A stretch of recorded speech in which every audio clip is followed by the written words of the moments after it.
अस्सलाम वालेकुम स्टूडेंट्स, कैसे हैं आप सब। उम्मीद है खैरियत से होंगे। अच्छा जी, आज जो हम लोगों ने लेक्चर स्टार्ट करना है वो एलिमेंट्री लीनियर अलजेब्रा की बुक का है, ठीक है। और ये इसके राइटर हैं हॉवर्ड एंटन, और टॉपिक इसका जो आ रहा है वो introduction to system of linear equation आ रहा है किसका, एक्सरसाइज 1.1 का, जिसके इंपॉर्टेंट जो क्वेश्चन आ रहे हैं क्वेश्चन 1 से 14 तक है, ठीक है। अब क्वेश्चन नंबर 1 में वो क्या कहते हैं कि determine whether the equation is linear in x1 x2 x3। x1 x2 x3 का मतलब ये है कि आपके पास जो भी वेरिएबल्स यूज़ हो रहे होंगे ना, वो चाहे x में हो y में हो, जो भी है वो उनकी जो पावर होनी चाहिए ना, मैक्सिमम डिग्री या जो पावर होती है वो 1 होनी चाहिए, ठीक है। अब जैसे पहले क्वेश्चन की बात करें, पहले क्वेश्चन के अंदर लिखा हुआ है x1 + 5x2 - square root of 2x3 = 1। अब देखें यहाँ पे x1 और x2 और x3 ये 3 वेरिएबल यूज़ हो रहे हैं, ठीक है। अभी जो वेरिएबल यूज़ हो रहे हैं, अब आप देखें इसकी भी मैं ये जो x1 और x2 ये इनकी पावर्स नहीं है, ये बेसिकली इनके जैसे आइडेंटिफिकेशन के लिए रखा हुआ है कि x1 x2 से डिफरेंट है, x2 से x3 डिफरेंट है, इस तरह से नाम रखे हुए हैं इनके x1 x2। Basically variable x ही है जो यहाँ पे यूज़ हो रहा है। इसकी मैक्सिमम जो डिग्री या जिसको आप कहते हैं पावर है, वो हर केस में देखें 1 आ रही है, ठीक है। यहाँ पे भी 1 है। अगर पूरी इक्वेशन के अंदर जितने भी वेरिएबल यूज़ हो रहे हैं उनकी अगर मैक्सिमम पावर 1 जा रही होगी तो आपके कौन सी इक्वेशन बन जाएगी, लीनियर इक्वेशन बन जाएगी। बी पार्ट के अंदर भी दिया हुआ है x1 + 3x2 + x1 x2 = 2।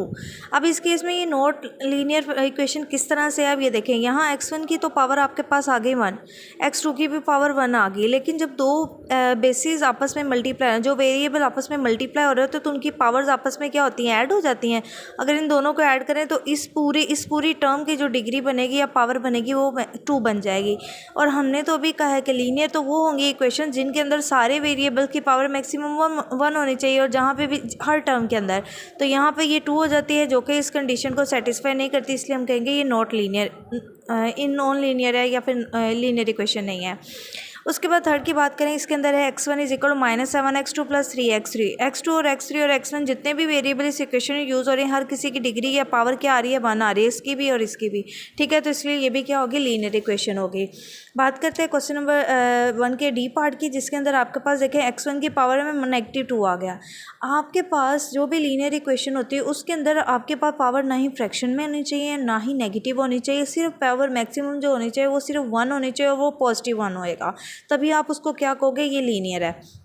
यहाँ पे देखिए पावर क्या हो जाती है, -2, तो इसको देखते साथ ही हमने कह देना है कि ये नॉन लीनियर है, ठीक है। इधर आपके पास ई पार्ट के अंदर फ्रैक्शन क्या आ गई है, पावर फ्रैक्शन में आ गई है, तो इसका मतलब ये भी नॉन लीनियर हो गई है। लास्ट वन एफ पार्ट की बात करें तो यहाँ पे देखें x1 और x2 वेरिएबल जो यूज़ हो रहे हैं उनकी मैक्सिमम पावर क्या आ रही है, इधर भी 1 आ रही है और इधर भी क्या आ रही है, 1 आ रही है, तो इस केस में भी इक्वेशन क्या होएगी, लीनियर इक्वेशन होएगी। क्वेश्चन नंबर 2 के अंदर वो कहते हैं determine whether the equation is linear in x and y। पहले आप देखें जितनी भी इक्वेशंस थी उन सब में एक सिंगल वेरिएबल x यूज़ हो रहा था। अब अगर दो वेरिएबल आ जाएं x और y, तो उस केस में कैसे करना है।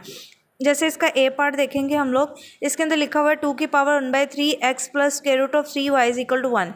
अब आप कहें कि यहाँ पे भी 1/3 आ रहा है, ये स्क्वायर रूट में है, ये तो सिर्फ कांस्टेंट नंबर है, कांस्टेंट नंबर की पावर से हमें कोई कंसर्न नहीं, हमारा कंसर्न होना है वेरिएबल से, ठीक है।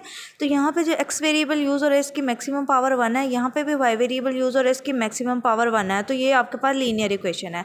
सेकेंड वाले पार्ट की बात करें, इसमें अब 2 के ऊपर 1/3 नहीं है, x के ऊपर 1/3 है, तो इट्स मीन हमें तो x की पावर मैक्सिमम या y की पावर क्या लेनी है, 1 लेनी है ना। स्क्वायर रूट का मतलब होता है कि y की पावर आपके पास यहाँ 1/2 आ रही है। फ्रैक्शनल पावर हो, नेगेटिव पावर हो, हम लोगों ने कंसीडर नहीं करनी, सिर्फ आप लोगों ने लीनियर इक्वेशन उसी को कहना है जहाँ पे x y वेरिएबल की मैक्सिमम पावर क्या आ रही होगी, 1 आ रही होगी, तो ये भी नॉन लीनियर आ गई है। अब इसके केस में जिसमें आपके पास कोई x वेरिएबल या y वेरिएबल और उसके साथ कोई ट्रिग्नोमेट्रिक फंक्शन मल्टीप्लिकेशन में आ जाता है, तो उस केस में भी वो इक्वेशन क्या बन जाएगी, नॉन लीनियर बन जाएगी, ठीक हो गया। तो ये जो cos π/7x - 4y log 3 लिखा है, ये सारा आपके पास क्या है, नॉन लीनियर इक्वेशन है।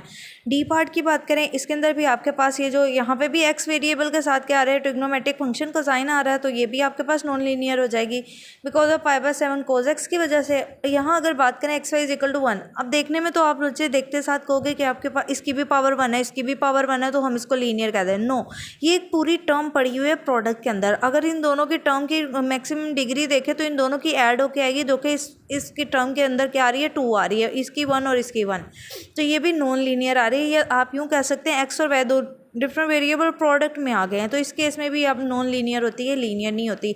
या तो यूँ लिखा होता सिंगल x + y = 1, तो फिर आप आराम से कह देते कि ये क्या है, लीनियर है। y + 7 = x की बात करें, यहाँ पे भी y की पावर क्या आ रही है, 1, और यहाँ पे भी 1 आ रही है, तो ये भी आपके पास कौन सी इक्वेशन हो गई है, लीनियर इक्वेशन हो गई है। और अगर आप लोगों को मेरी वीडियो से मेरे चैनल या मेरे समझाने का तरीका अच्छा लगता है तो काइंडली मेरे चैनल को सब्सक्राइब, लाइक और शेयर ज़रूर किया करें। रिक्वेस्ट है आप लोगों से। और कमेंट सेक्शन में बताया करें कि आपको किसी कंसेप्ट की अगर समझ आ रही है, अच्छी आ रही है, वो भी बताया करें। अगर किसी क्वेश्चन में कोई कन्फ्यूजन हो वो भी आप मुझसे क्या कर सकते हैं, डिस्कस कर सकते हैं। डिस्क्रिप्शन में मैं अपने व्हाट्सअप ग्रुप का लिंक दे दूँगी, जिसके थ्रू आप अगर मज़ीद कोई क्वेश्चन आप चाहेंगे तो मैं सॉल्व करके भी प्रोवाइड कर दूँगी, अगर इन केस लीनियर अलजेब्रा के फर्दर लेक्चर्स में कोई ऐसा केस आता है तो।